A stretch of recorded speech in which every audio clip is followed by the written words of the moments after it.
All right. Unfortunately, we are getting very close to the end of the book. I don't want it to end. Friday, March 16th. Tonight, I was staring at a piece of paper trying to think of something to write for young writers when the phone rang. Mom told me to answer because she was washing her hair. It was Dad. My stomach felt as if it was dropping to the floor, the way it always does when I hear his voice. "How you doing, kid?" he asked. "Fine," I said, thinking of the success of my burglar alarm. "Great." "I got your letter," he said. "That's good," I said. His call took me so by surprise that I could feel my heart pounding, and I couldn't think of anything to say until I asked, "Have you found another dog to take Bandit's place?" I think I think what I really meant was, "Have you found another boy to take my place?" "No, but I asked about him on my CB," Dad told me. "He may turn up yet." I hope so. This conversation was going no place. I really didn't know what to say to my father. It was embarrassing. Then Dad surprised me. He asked, "Do you ever miss your old dad?" I had to think a minute. I miss him all right, but I couldn't seem to get the words out.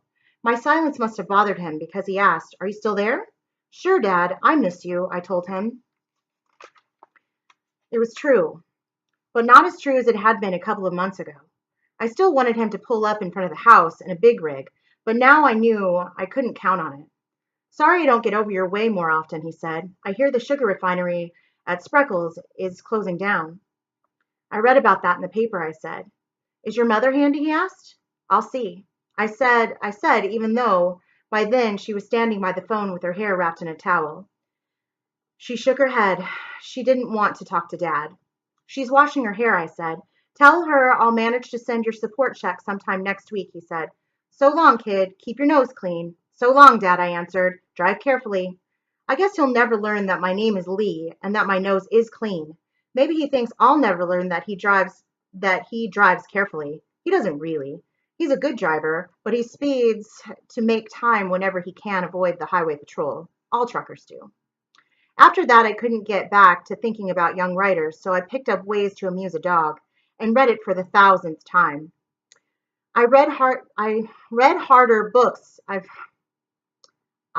read harder books now, but I still feel good when I read that book. I wonder where Mr. Henshaw is. Saturday, March 17th.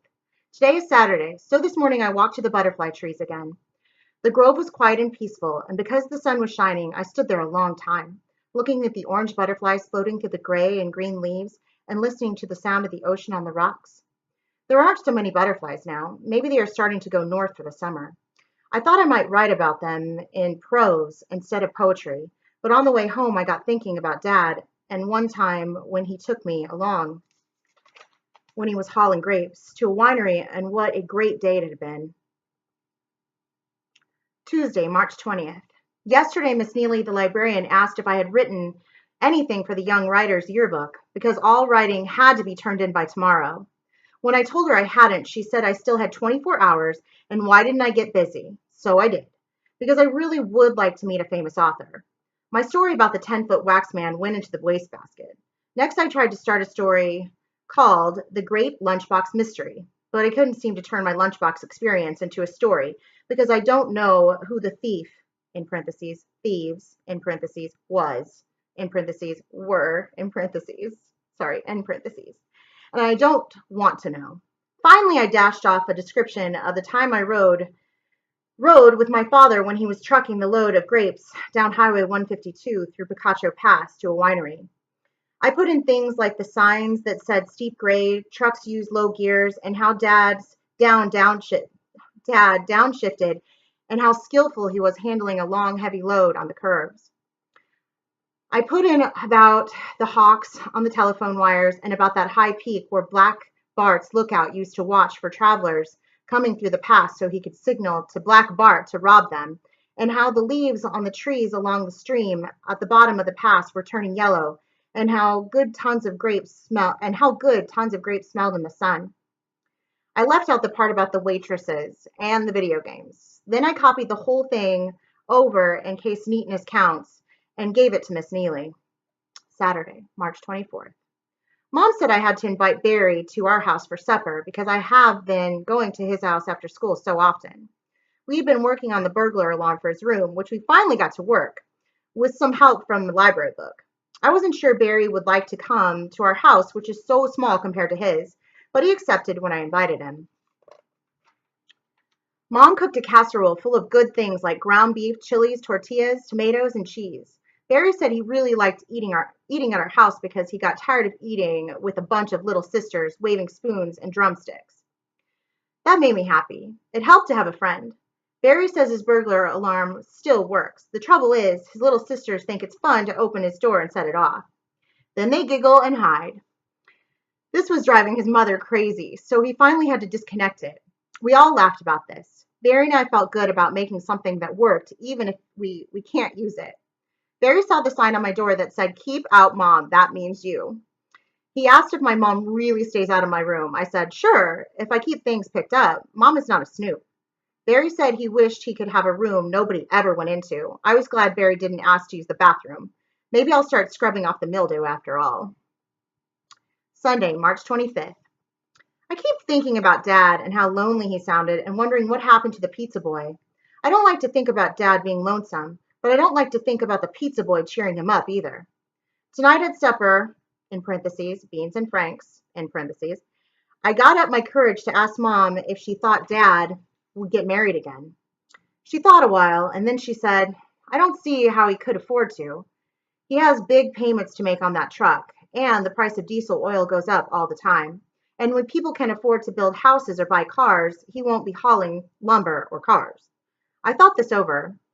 I know that a license for a truck like his costs over $1,000 a year, but he always sends my support payments, I said, even if he is late sometimes. "Yes, he does that," agreed my mother. "Your father isn't a bad man by any means." Suddenly I was mad and disgusted with the whole thing. "Then why don't you two get married again?" I guess I wasn't very nice about the way I said it. Mom looked me straight in the eye. "Because your father will never grow up," she said. I knew that was all she would say about it. Tomorrow, they give out the Young Writers Yearbook. Maybe I'll be lucky and get to go to lunch with a famous author. Monday, March 26th. Today wasn't the greatest day of my life. When our class went to the library, I saw a stack of yearbooks and could hardly wait for Miss Neely to hand them out. When I finally got mine and opened it to the first page, there was a monster story. And I saw I hadn't won first prize. I kept turning. I didn't win second prize, which went to a poem, and I didn't win third or fourth prize either. Then I turned another page and saw honorable mention, and under it, "A Day on Dad's Rig" by Lee M. Botts. There was my title with my name under it in print. Even if it was mimeographed print. I can't say I wasn't disappointed because I hadn't won a prize. I was really disappointed about not getting to meet the mysterious, famous author. But I liked seeing my name in print. Some kids were mad because they didn't win or even got something printed.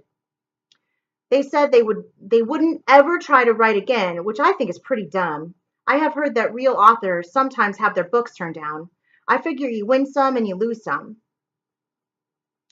Then Miss Neely announced that the famous author the writers would get to have lunch with was Angela Badger. The girls were more excited than the boys because Angela Badger writes mostly about girls with problems like big feet or pimples or something.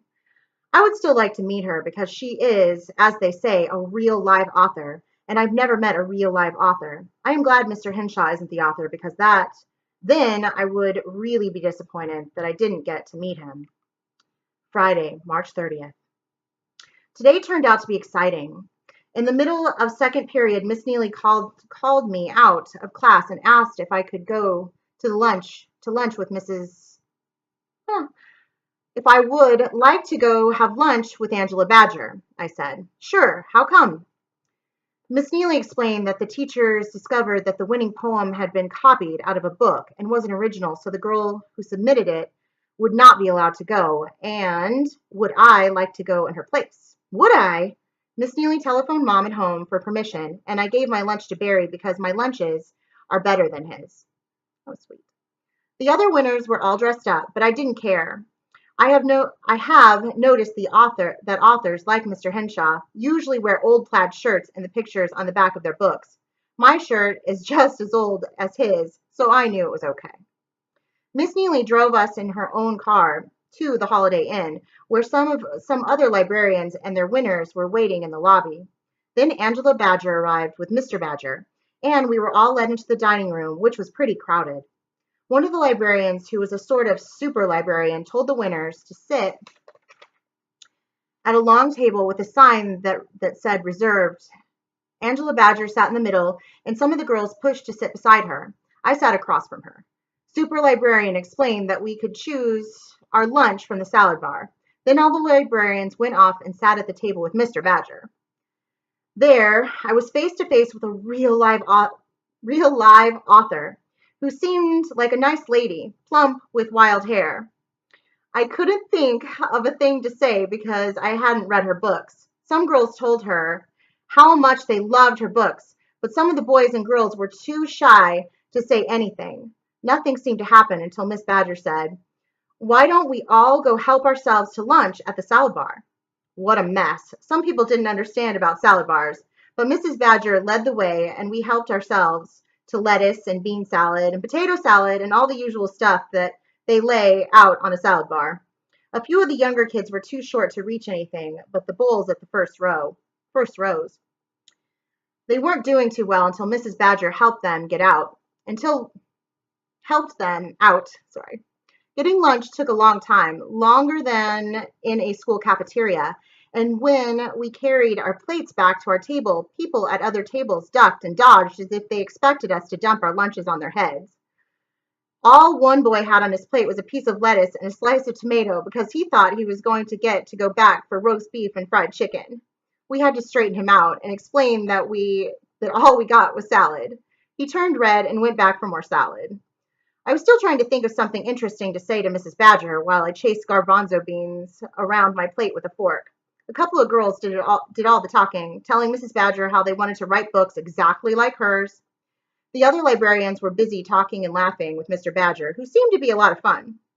Mrs. Badger tried to get some of the shy people to say something without much luck, and I still couldn't think of anything to say to a lady who wrote books about girls with big feet or pimples. Finally, Mrs. Badger looked straight at me and asked, "What did you write for the yearbook?" I felt myself turn red and asked, "Just something about a ride on a truck." "Oh," said Mrs. Badger, "so you're the author of A Day on Dad's Rig." Everyone was quiet. None of us had known the real life author would have read what we had written, but she had, and she remembered my title. "I just got honorable mention," I said, "but I was thinking." She called me an author. A real live author called me an author. "What difference does that make?" I asked Mrs. Badger. Judges never agree. I happen to like A Day on Dad's Rig because it was written by a boy who wrote honestly about something he knew and had strong feelings about. You made me feel what it was like to ride down a steep grade with tons of grapes behind me. "But I couldn't make it into a story," I said, feeling a lot braver. "Who cares?" said Mrs. Badger, with a wave of her hand. She's the kind of person who wears rings on her forefingers. "What do you expect? The ability to write stories comes later, when you have lived longer and have more understanding. A Day on Dad's Rig was splendid work for a boy your age. You wrote like you, and you did not try to imitate someone else. This is one mark of a good writer. Keep it up." I noticed a couple of girls who had been saying they wanted to write books exactly like Angela Badger's exchange embarrassing looks. "Gee, thanks," was all I could say. The waitress began to plunk down dishes of ice cream. Everyone got over being shy and began to ask Miss Badger if she wrote in pencil or on the typewriter, and did she ever have books rejected, and were her characters real people, and did she ever have pimples when she was a girl like the girl in her books.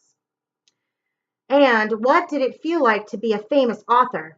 I didn't think answers to those questions were very important, but I did have one question I wanted to ask, which I finally managed to get in at the last minute when Mrs. Badger was autographing some books people had brought.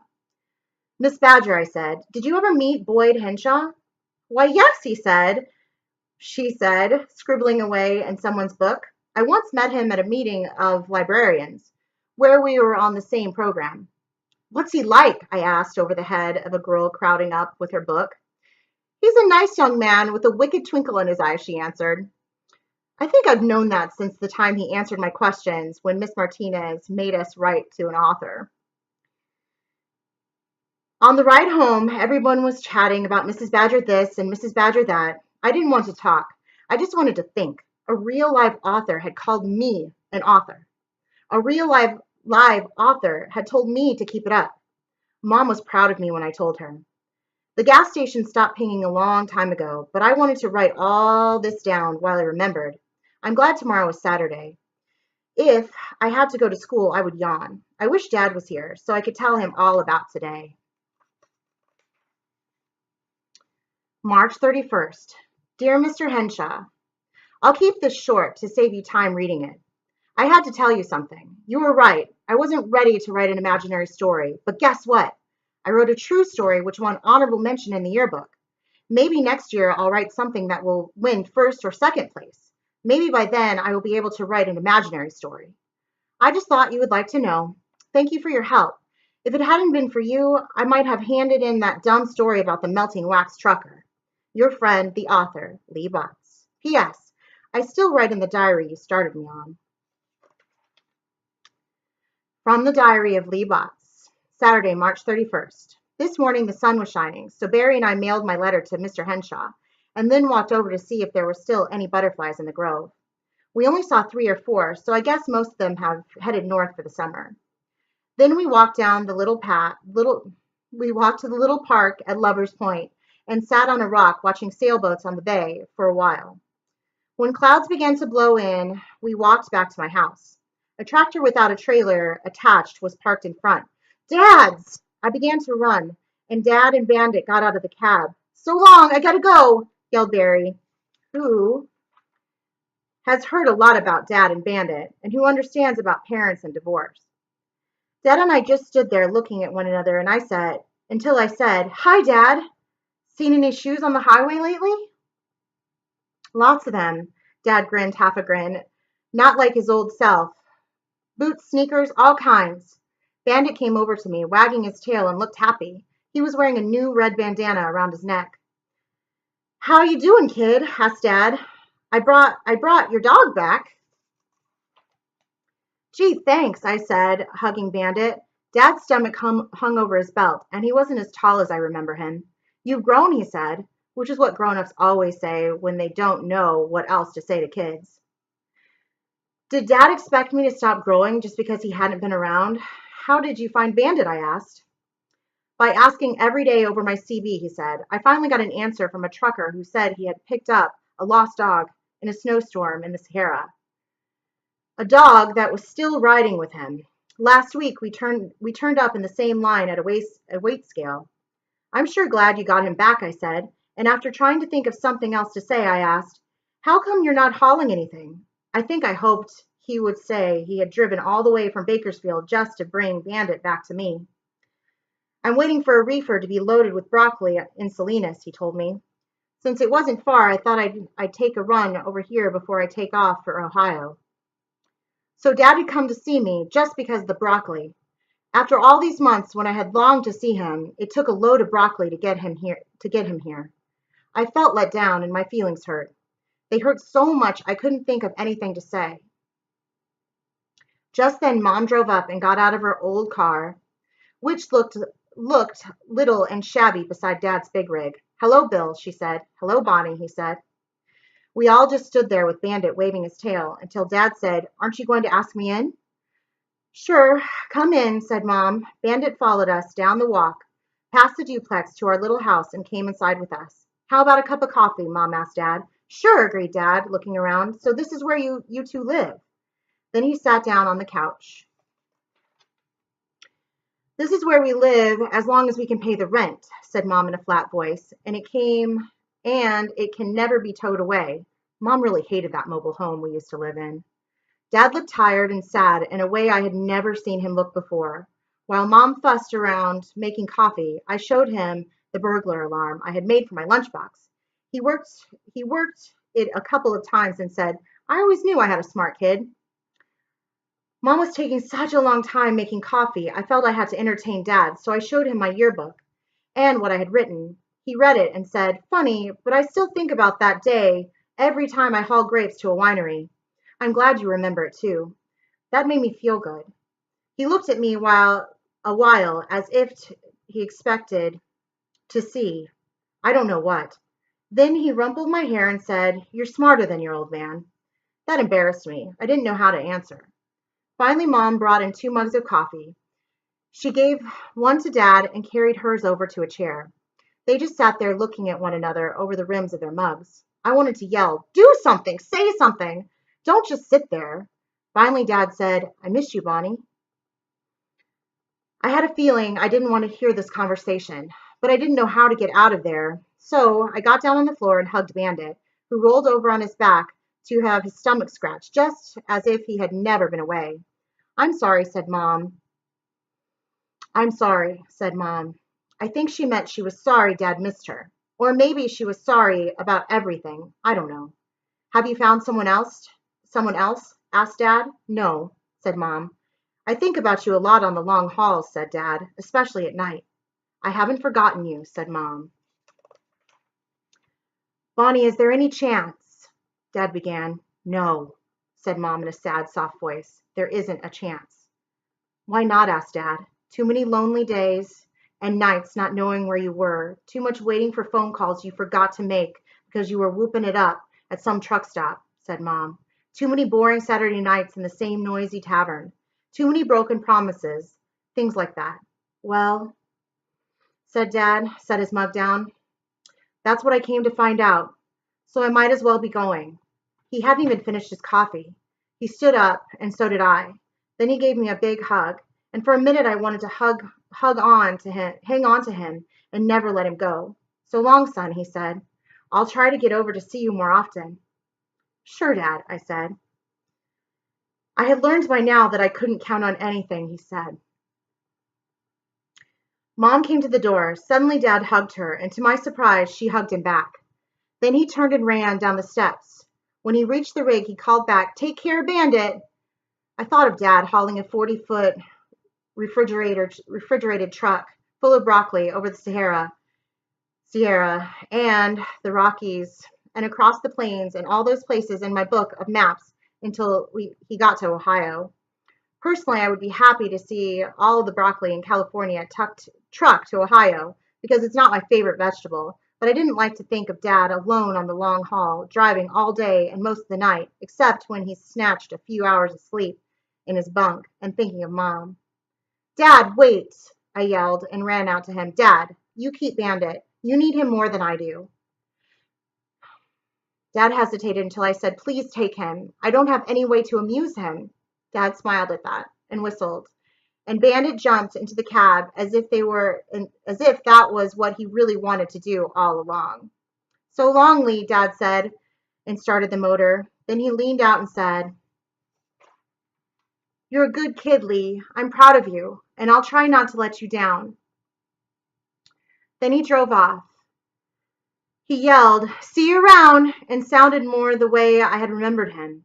When I went inside, Mom was sipping her coffee and sort of staring into space. I went into my room, shut the door, and sat listening to the gas station go ping, ping, ping, ping. Maybe it was broccoli that brought Dad to Salinas, but he had come the rest of the way because he really wanted to see us. He had really missed us. I felt sad and a whole lot better at the same time.